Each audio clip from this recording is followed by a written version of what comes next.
Hey guys, Nick here, and today we're going to talk about our Klingon ground melee build. So, guys, I say Klingon, this could be put on any character, but this is for our upcoming Klingon recruitment event. So, guys, at the time of uploading this video, it's probably 12 hours or so, and we'll have our Klingon recruitment event starting up.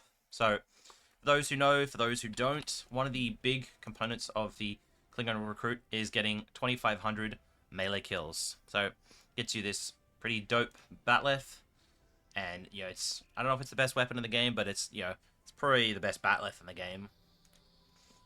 Gets us a little starship trait, ground personal trait. I say starship trait, silly Australian. Guys in the comments, just silly Australian. But so the point of today's video, guys, is to go over a build that is for our to buff our melee weapon only.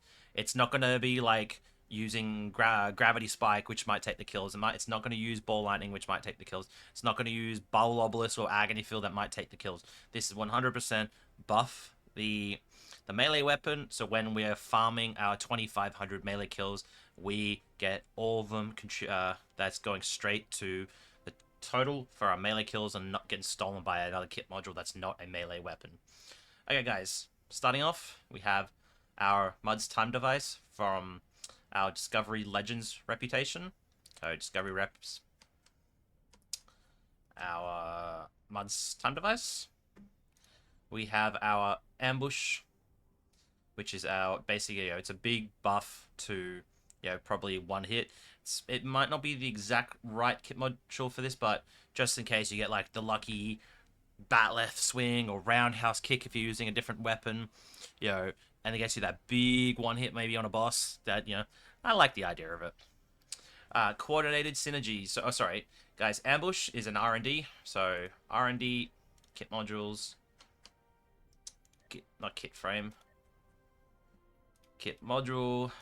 First one, ambush, guys. So ambush Mark 2 to Mark 12, however you want to make it. Number 3 kit module, or the third, coordinated synergies. So 2 team and self for 15 seconds. We have our 42.2% bonus damage, our 42.2% run speed, and our 42.2 physical, kinetic, and environmental damage resistance rating. And then whenever you defeat a foe, increased duration of the buff by 3 seconds, maximum duration 30 seconds. So guys, with a 40-second recharge, and you can get this to 30 seconds, you got a good, what's that, 75% uptime on the kit module. Then you add in other methods of cooldown reduction, our Mud's time device, our large kit over boosters. I don't know if it's a global cooldown or it's close to, but it's pretty nice. Just buffs our melee, buffs our speed, helps us get to targets quicker. Next off, our our motion accelerator, because I'm thinking of motivation earlier, later on. We have our motion accelerator, 172.4 bonus melee physical damage for 25 seconds. So guys, this is the big ticket item for like the bonus consistently running. It's a long cooldown, but this is the big one from R&D. So show you again our kit modules, our tactical kit modules, our motion accelerator, Mark 2 to Mark 12, however you want to craft it to then upgrade it to as high as you can get it, which is ultra rare Mark 15. But that's a big piece for this one. Guys, this is probably my filler. I have Rally Cry. It's 2 team, 51% hit points per second, our 133 damage resistance rating, our 7 crit chance, our 70 severity. So it's got nice stats. It's nice stats for everyone for the team. So say you're running a TFO with melee kills or the melee build, you're going to be buffing your team, you're going to be keeping yourself alive, and it's all good.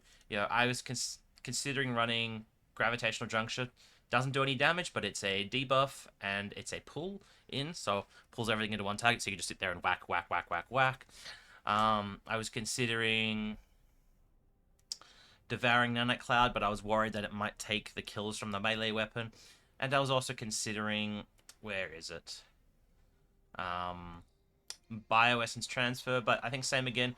I think it would take from your melee kill, so it's kind of goes against the purpose of this build. And last but not least, motivation. So motivation is a Infinity Lockbox kit module. I think it's about 20 million on the exchange normally, so it's a 49.2% all damage bonus. It's a 250 health to self on hit, and when it expires, 1366.4 healing applied to self. So guys, it's health and damage when you hit it. When the buff expires, you're basically your full HP back in a heal. And if you're not low, I don't know what it does if it puts you into temp. If not, but I'm not 100% sure on that. But I'll show you where motivation comes from real quick. Motivation. As motivation, 21 million at the time of recording this video. Yeah, I don't think it should go up because look, we've got plenty at 22, then 24, but there'll always be some posted. Okay, guys, onto our kit frame. As our rising kit frame from the summer store for 127.5 kit performance. So, guys, if you don't know about this or you do, I'll quick reminder. When you pick up this weapon, you want to re-engineer it before you upgrade it. So you get it, you re-engineer to K-Perf times 2, or 2, and then you upgrade it to then have the full K-Perf modification across the board, as it's K-Perf times 3 with the K-Perf half weapon mod. So you can get your plus 20% and your plus 127.5 kit performance. Okay, guys, the stock standard for all my ground builds nowadays: Burnham CQC armor, Burnham CQC EV suit from Discovery Legends Reputation for the 10 crit chance, the 40 severity, and the 15 physical damage. I know there is some that are slightly better with the 2 pieces with the Discovery Legends, but I want to say take a little bit of a physical, a melee damage drop for the survivability aspect of the Nakul 2-piece. So, guys, if you don't know, basically, as your shields will drop to 0 or your health will drop to 0, you go on a time slip, which is invulnerability. I guess what, for, I don't know if it's 10 seconds or whatever it is, but you basically become invulnerable if you were to die, and it's on a 60-second cooldown. So that, alongside your rep cooldowns, your motivation, your rally cry, your teammates, maybe your buffs, it's really hard to kill these ground builds once you're using that cool shield. So that's why I'm running that.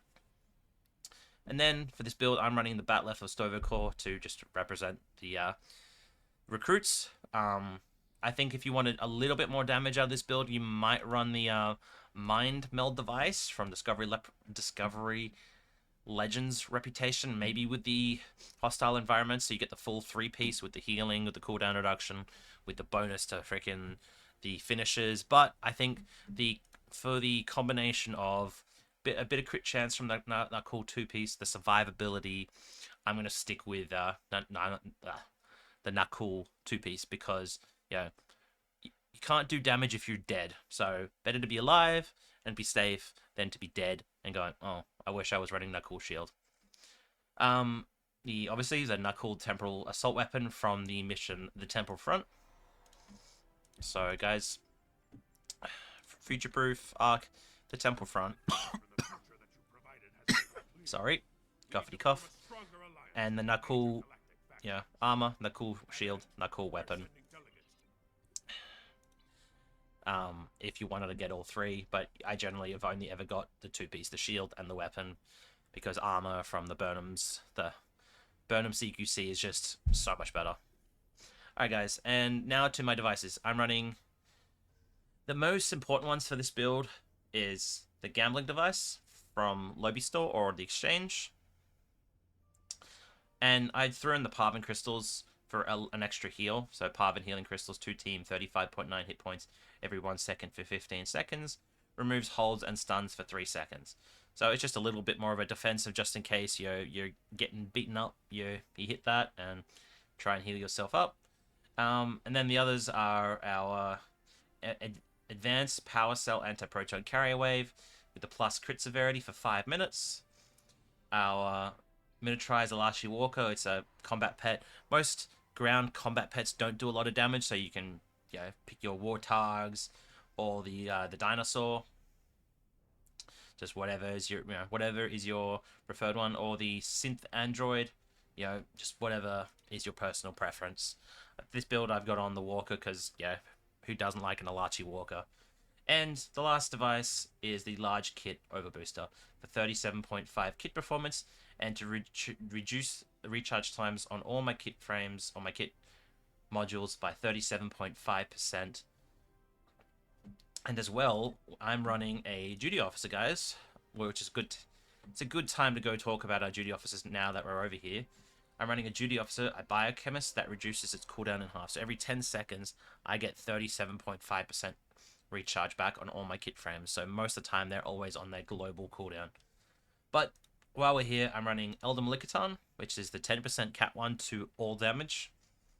I'm running, I'd say, Zuan. It's a 20% chance to automatically refresh ambush for 5 seconds when expired by outgoing damage. So, you know, my 1 in 5 chance when I swing with an ambush on my Batleth that I'll get another one. So I might get a nice big crit, and like my stacks of my strike team specialist and my improved was it Warrior's Blood have all gone, oh, you've got more crit now, and then I go again and boom, even more damage. And now, guys, I'm running 3 security officers for ground, melee, crit chance, and crit severity. So running 2 rares and a very rare. One of them has been donated currently by our very own casual Sab, or our Spencer.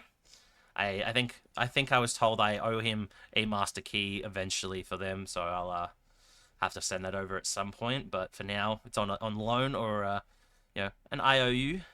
But guys, so all melee attacks have an additional 6% chance to inflict crit hit.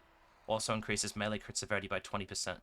So I have +6, that's 12, and +8, I have 20% increased melee crit chance, and what's that? 65% increased melee crit severity by just running these 3 buffs. So it's 20% plus my 47, 67. If I hit my rally cry, that is 74% crit chance with melee weapons. If I hit our strike team 3, that's 76.5. If I hit our target optics, that is 79.5% crit chance. And then you also come along in here and you go, improved Warrior's Blood, that's what, 5% crit chance. So 84.5 with our strike team special. I think that can go up to 3. So that's getting over 90% crits chance with a melee weapon when you're fully buffed up to the extreme. So yeah, you can see the potency when these builds start to go. It probably won't beat out a buffed up Ball Lightning, but for a bit of fun, 90% crit severity on a weapon like with a Mind Meld device, I've seen the tens of thousands in the crit. So you get a big ball that comes up and you just roundhouse kick it for into an entire health bar, and it's like, ugh. It's a bit of fun. Making sounds now, guys. Sorry. So to our specializations. So here's where you have some choices. Oh, I'm gonna say some choices. It's 3 choices. So with Miracle Worker, there's an ability called Punch It. After sprinting, 50% bonus melee physical damage, which is quite a lot, to be fair, which is quite a lot.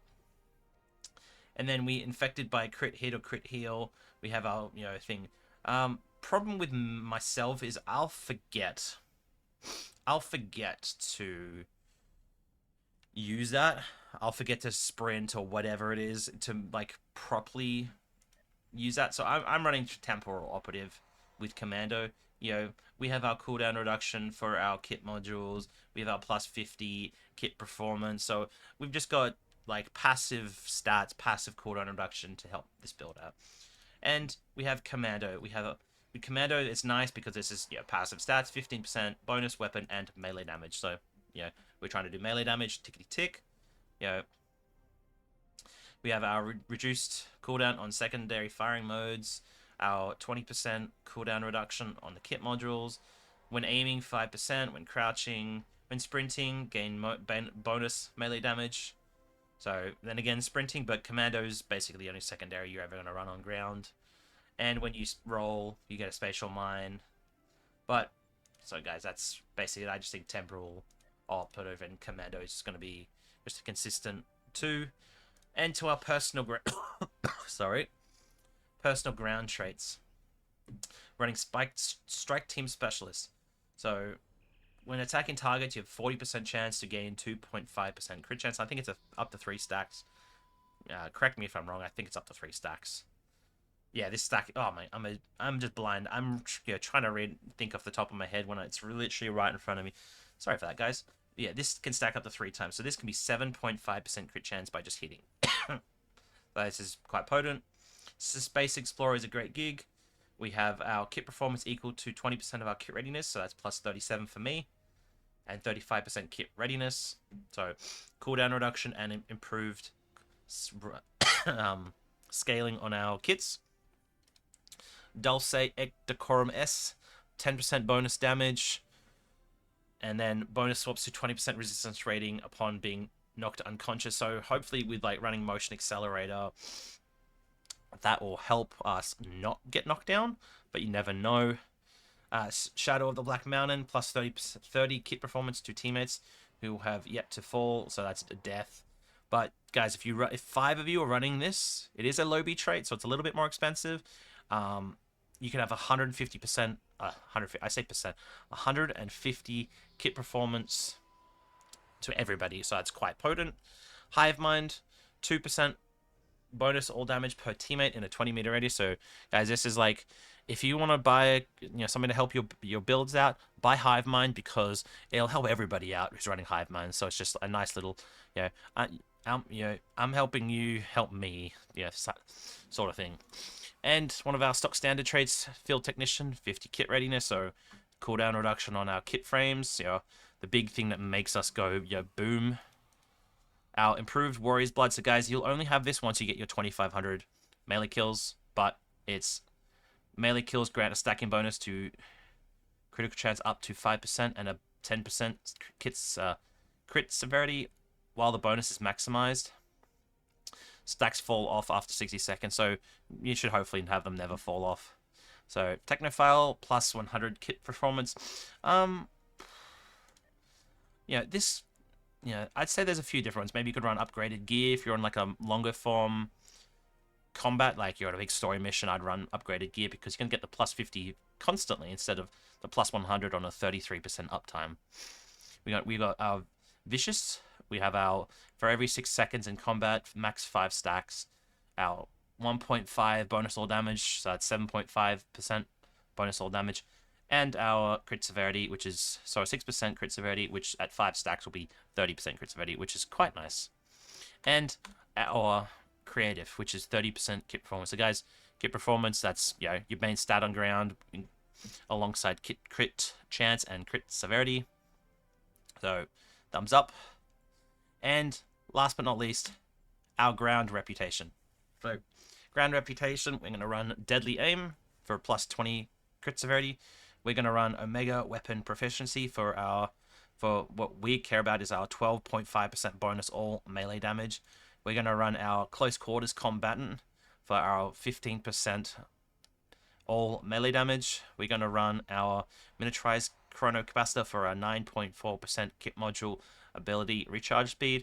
And we're going to run our Lethality for our 5% crit hit chance to just, make us crit more. Okay, guys, that was the build. If you have any comments, please leave them down below. If you liked the video, please, as Dwayne or a few of the other guys in the live streams will say, Hulk, smash that like button. And if you, enjoy and want to see more of this content or content from me, please hit the sub button. And I'll say thank you. We'll see you next time, and have a good day. Bye.